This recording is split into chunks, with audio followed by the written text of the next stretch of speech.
Thanks, Clarence. Good afternoon, everybody, and thank you, Michael, for inviting us here. I'm going to focus a little bit of time on natural gas in particular because Clarence talked a little bit about natural gas, but also technology, and there really are some huge fundamental changes going on in natural gas. So 3 points. One, technology and impact and what that means for North American supply of natural gas, A, and B, hence the affordability of natural gas, and then the changing price variable in natural gas, because I think that's something that's going on that's pretty dramatic. It implies changes both for the industry, consumers, but definitely policymakers as it relates to the way in which we think about the cost of addressing greenhouse gas emissions, and then finally just the need for sound policy or fair policy with respect to natural gas and other fuels and conservation. So let me dive into it on that front.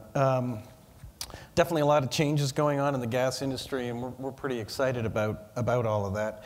And they really are transformational changes on a variety of fronts, with respect to drilling, with respect to the new shale plays, et cetera.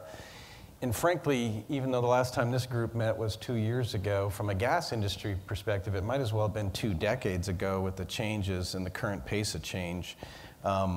It's definitely allowed us to access unconventional gas plays that haven't been available to us, at least from an economic perspective. Here in British Columbia, the Montney and the Horn River plays, which many people talk about, really are fundamental changes.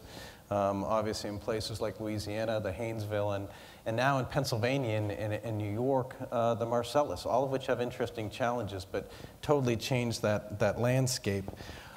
None of which these new unconventional gas supplies, they were all available and around 2 years ago, but we just did not have the technology to go after them. So what does that mean? Well, last summer, the Potential Gas Committee, which announced and consistent with EIA results, and what does it mean for gas supply? It means that in the last 4 years, we're seeing a 58% increase in North American gas supplies. And so we've now got enough reserves in North America to last for about a century, which obviously has big implications because the demand for natural gas is also increasing. The same EIA suggests that natural gas demand in Canada and the United States is going to move from about 27 trillion cubic feet annually to about 36 trillion cubic feet. That's huge. Big implications for infrastructure, which obviously could create a lot of jobs. Obviously big implications for things like storage and pipelines, the business that we're in. This might sound like a big task, spending $6 or $10 billion a year on new infrastructure, but in fact that's what the industry is spending now, so it's definitely possible for us to be able to get there. But technology also, think about Moore's Law. So Moore's Law was created in 1965 by one of the founders of Intel, Gordon Moore, who said that at that point in time was talking about transistors going on a microchip and that they would double every 24 months. That's changed dramatically over the years, and now they say technology doubles every 18 months. So what we thought was grand and impossible 18 months ago is frankly becoming commonplace, and we're definitely outpacing ourselves from a technological perspective. And for the gas industry, that means the ability for us to assess and access the gas that previously was not uneconomic or not able to get a hold of, we're now able to get at it. So think about what that means, because there is a multiplier effect on this whole front. Our ability to take advantage of these growing shale plays, of the natural gas supply and abundance, really means that not only can we use this new technology, but it makes existing technologies that much more important. If you've got more supplies, if you've got more price stability, then we can use the existing technologies that are there. For example, if you converted fuel oil power plants to natural gas, that would cut outputs of greenhouse gas emissions from those plants by close to 30%. If you take simple cycle natural gas plants and you make them combined cycle, that implies a 40% reduction in greenhouse gases emissions from those plants. Converting near end-of-life coal plants to natural gas is about a 45% reduction, and there's a lot of discussion these days about taking natural gas vehicles, particularly fleets, maybe even rail, and large 18-wheelers, et cetera, and putting them on natural gas, equally beneficial from a greenhouse gas perspective. And then with so much gas being available, the technological advances also kick in when it comes to the household, where appliances are becoming far more efficient, and greater use of natural gas appliances imply great benefits for us as well. Today it takes the same amount of gas to heat 65 million homes in North America as it took to heat 35 million homes in 1970. Put another way, you've got a 70% increase in the last 40 years in natural gas consumers, but a 40% reduction in what they're using. That's a massive benefit. And obviously, the technology leads to changes in costs, which is the second point I want to talk about. In the gas industry, same in the oil industry and power industry, you often tend to focus on price, the absolute price of the commodity. But maybe that's something we've got to start looking at again and thinking, have we changed the risk profile given the technology and the advancements in the way we're actually accessing some of these resources, that we need to reprogram ourselves, at a minimum, relook at some of the economics and the risks associated with risk-adjusted economics in our business. Just 12 months ago, so that's 2/3 of the 18-month Moore's law of changing technology every 24 months. In the Marcellus region, $5 gas would have implied a return for a producer of about 12%. Today, that's 25%. That is an unbelievable change driven by technology, lower drilling costs, well spacing, horizontal drilling, many of the things you hear about in the natural gas industry lately. But what it says to me that perhaps the returns at various natural gas prices are far more important than the absolute price. So, are we concerned about $5 natural gas or $4 natural gas if you can earn the same amount of returns or even greater returns than you could a year ago? Definitely going to change the landscape of the natural gas business, but definitely going to change the way in which policymakers and ourselves need to look at how we're going to deal with greenhouse gases and what role do fuels like natural gas and other carbon fuels play in that.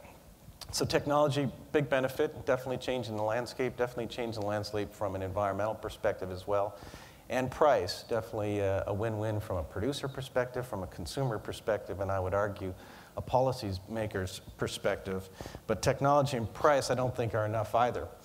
Because the problem is we've got to have the right policies in place. And unfortunately, with the changes we see in areas like the gas industry, the last 12 to 36 months, if you're using a policy playbook that's 12 to 36 months out of date, and no criticism of government, that's generally what happens, you're in a totally different world. I mean, and we need to be very thoughtful, obviously, as an industry and industry players, to be able to collaborate with government, to convince them of some of the changes that are going on and the benefits that natural gas can actually supply from a greenhouse gas perspective and sustainable development perspective if we're going to take advantage of a changing opportunity.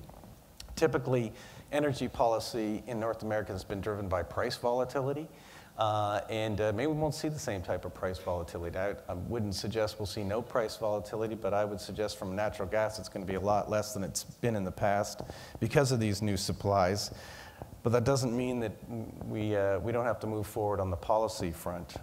We've definitely got to work a lot closer with policymakers to get the right policies, and we've got to move away from the either-or solution. Clarence mentioned no silver bullet.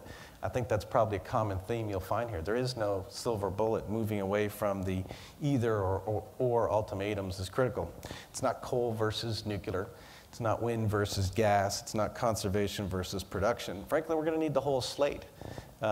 Conventional sources, alternatives, obviously, increased efficiency, new generation, and obviously investments into R&D and projects like CCS, which we are very much active in Northeast British Columbia, and hopefully we'll end up with one of the world's largest CCS projects here before too long. But the policy approach has obviously got to be realistic. Again, we're going to consume 50%, or we do consume 50% more energy than we did 20 years ago, and we're probably going to keep similar on that pace, and so no single source is going to be required. Forward-looking, EIA and others say that we're still going to have 80% fossil fuels. So we're going to need all these sources. Nuclear, definitely a viable resource and a clean alternative. But studies indicate that you're going to need 1,000 nuclear reactors, more than twice the number that exists today, to reduce just 25% of the anticipated CO2 emissions that are going to occur between now and 2050. And it takes, under ideal circumstances, 1,500 windmills, each 300 feet tall, to equal the output of one nuclear power plant. And so consider also the footprint of even renewables. A natural gas 1,000 megawatt gas plant takes up about 10 acres. It takes about 10,000 acres for a solar plant to generate the same energy, and about 40,000 acres to generate that much power from wind. The Waxman-Markey bill suggests we're going to have 120 to 130,000 megawatts of incremental wind power by 2030. At 40,000 acres, per 1,000 megawatts, that's about 5 million acres to site this power. So put that into context. That's 4 times the size of Rhode Island. That's 12 times the size of London, and I don't mean London, Ontario, and 25 times the size of New York City. So the point is the alternative sources are definitely going to be needed, but I think we need to be realistic. I think we need to have a focus on what's here, right now. Natural gas provides some of those alternatives, but definitely it is going to take all these paths to get us to a lower carbon economy. So I will leave it there, Mr. Chairman, and move on to Steve.